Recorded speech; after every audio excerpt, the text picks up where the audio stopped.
Hi everyone, welcome back to my YouTube channel. उम्मीद है कि आप सभी अच्छे होंगे, स्वस्थ होंगे और अपनी अच्छे से आगे की प्रोसेस वगैरह जो कुछ भी है बची भी आप कर रहे होंगे।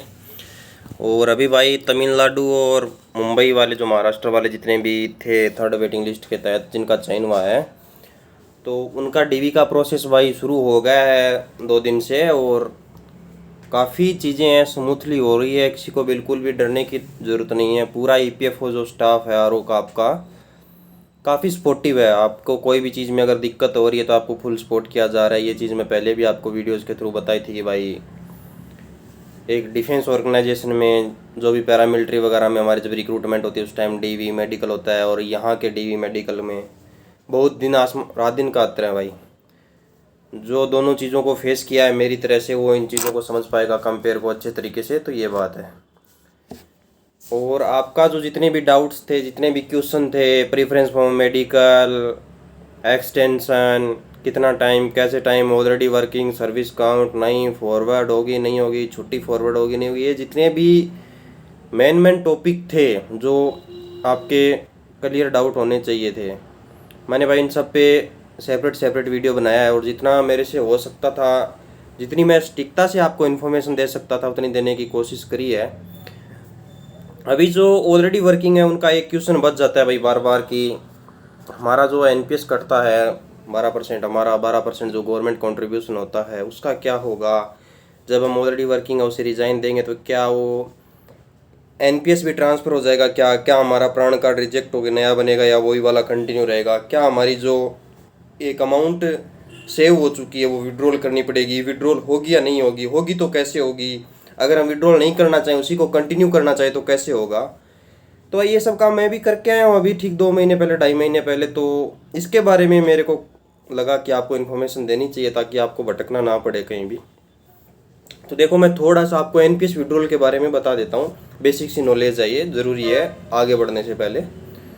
देखो एनपीएस विड्रॉल हम मोस्टली 3 तरीके से कर सकते हैं। एक तो मान लो हम 2 या 3 4 साल बाद जो भी हमारा टाइम होता है उसके बाद अगर हम रिज़ाइन दे देते हैं या फिर डिसमिसल फ्रॉम सर्विस होते हैं, रिमूवल फ्रॉम सर्विस होते हैं अपनी गलती की वजह से, या खुद हम विलिंगली रिज़ाइन देते हैं, उस केस में अगर हमारा एनपीएस कंट्रीब्यूशन टोटल 5 लाख से कम है, 5 लाख इंक्लूडिंग गवर्नमेंट शेयर और योर ओन शेयर, दोनों अगर 5 लाख से कम है तो भाई आप फुल विड्रॉल कर सकते हैं। यानी आपको गवर्नमेंट शेयर भी पूरा मिल जाएगा और खुद का भी मिल जाएगा, पहली कंडीशन। और दूसरी कंडीशन ये होती है कि मान लो आपका सर्विस 5 साल से ज़्यादा हो गई, मतलब 5 साल से क्या, सर्विस का मैटर नहीं है सॉरी, आपका जो एनपीएस अमाउंट है वो 5 लाख से ज़्यादा हो गया और आप सर्विस कंटिन्यू करना आगे चली गई, उसके बाद अगर 10 12 साल बाद अगर आप रिजाइन देते हो तो भाई आपका अमाउंट तो 5 लाख से ऊपर चला गया, तो वो फुल विड्रॉल नहीं होगा। उसमें केवल आप 20% ही विड्रॉल कर सकते हैं, बाकी बचा 80% वो आपको इक्विटी वगैरह में इन्वेस्टमेंट जो भी है रूल रेगुलेशन के अकॉर्डिंग होगा, और उसका आपका एक पेंशन बन जाएगा, एक मिनिमल सी अमाउंट आएगी। थर्ड केस ऑलरेडी वर्किंग है, हम रिजाइन भी नहीं करना चाहते, ना हम रिमूवल हुए ना हम डिसमिसल हुए, कुछ भी नहीं हुए, और फिर हमें ज़रूरत पड़ गई तो क्या हम विड्रॉल कर सकते हैं? हाँ, तब भी आप कर सकते हैं, लेकिन वो अलग है, उसका केस अलग है। वो आप पूरी आपकी इंटायर सर्विस में 3 टाइम्स कर सकते हैं। उसकी भी एक कंडीशन है, आप शादी के लिए, एजुकेशन के लिए या फिर कोई होम वगैरह परचेज कर रहे हैं उसके लिए। इसके अलावा आप किसी अदर स्पेसिफिक रीज़न के लिए नहीं कर सकते। मोस्टली ये 3 रीज़न है, शादी, एजुकेशन, होम लोन।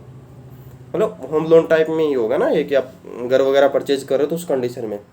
और उसमें भी ये कंडीशन है कि आप पूरी इंटायर सर्विस में 3 बार कर सकते हैं, और आपका जो खुद का कंट्रीब्यूशन है उसका केवल आप कितना कर सकते हैं? 25%। कुछ नहीं मिलेगा, इतना अच्छी अमाउंट मिलेगी। तो ये करना सबसे बड़ी मूर्खता रहेगी मेरे हिसाब से, एनपीएस विड्रॉल करना। अब मैं सीधी सी बात कर लेता हूँ।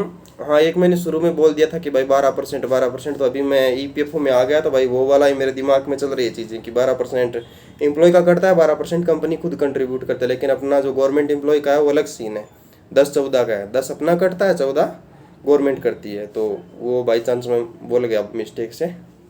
अब बात करते हैं भाई ऑलरेडी वर्किंग है वो कैसे एनपीएस विड्रॉल करेंगे या कैसे ट्रांसफ़र करेंगे। देखो भाई, हर एक डिपार्टमेंट को जब आप रिजाइन करते हो, छोड़ते हो, तो आपका जो आईडी कार्ड बनता है या फिर कुछ और भी डॉक्यूमेंट्स बनते हैं। जैसे अगर मैं सीएपीएफ पैरामिलिट्री की बात करूँ तो वहाँ हमारा कैंटीन कार्ड बनता है, हेल्थ कार्ड बनता है, सीजीजीएस कार्ड अगर किसी ने फैसिलिटी ली है तो फैमिली वगैरह का वो सब बनता है। तो वो सब चीज़ें आपको सरेंडर करनी होती है। लेकिन आपका एनपीएस कार्ड भी तो तभी बनता है जब आप जॉब लेते हो, वो भी तो एक गवर्नमेंट की है, लेकिन वो आपको सरेंडर नहीं करना होता। जैसे मैं अभी रिजाइन मेरी प्रोसेस कर रहा था यूनिट में सीएसएफ में, तो अकाउंट सेक्शन का जो इंचार्ज था एएसआई मिनिस्ट्रियल था 12 का, तो वो मेरे को बोला भाई शर्मा तू तेरा ला एनपीएस कार्ड भी दे दे, प्राण कार्ड भी दे दे, सब सरेंडर कर दे। मैं बोला किस लिए भाई? आपको भी अगर आपके डिपार्टमेंट में, स्पेशली मैं पैरामिलिट्री वालों की बात कर रहा हूँ भाई, वहाँ ऐसे ऐसे बुद्धू मिलेंगे आपको, बोलेंगे भाई अपना एनपीएस कार्ड भी जमा कर दो आईडी कार्ड के साथ। तो उन पागलों की बातें सुन के कर एनपीएस जमा नहीं कर देना है भाई। प्राण कार्ड इंडिविजुअल का होता है, गवर्नमेंट का नहीं होता, ध्यान रखिएगा। प्राइवेट वाला भी बनवा सकता है उसको।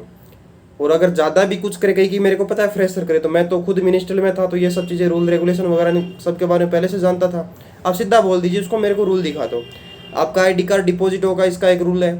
आपका कैंटीन कार्ड, आपका जो भी हेल्थ कार्ड, जो चीज़ें गवर्नमेंट की तरफ से बनी है वो सब जमा होगा, इन सब का रूल रेगुलेशन है। लेकिन कहीं ये नहीं लिखा है कि अगर कोई गवर्नमेंट एम्प्लॉई बीच में रिजाइन देके जाता है, रिमूवल फ्रॉम सर्विस होता है, कुछ भी होता है, तो उसका एनपीएस कार्ड भी जमा होगा, प्राण कार्ड जमा होगा, ऐसा कुछ कहीं नहीं लिखा है भाई। ये आपका खुद का है, अपने साथ रख सकते हो इसको।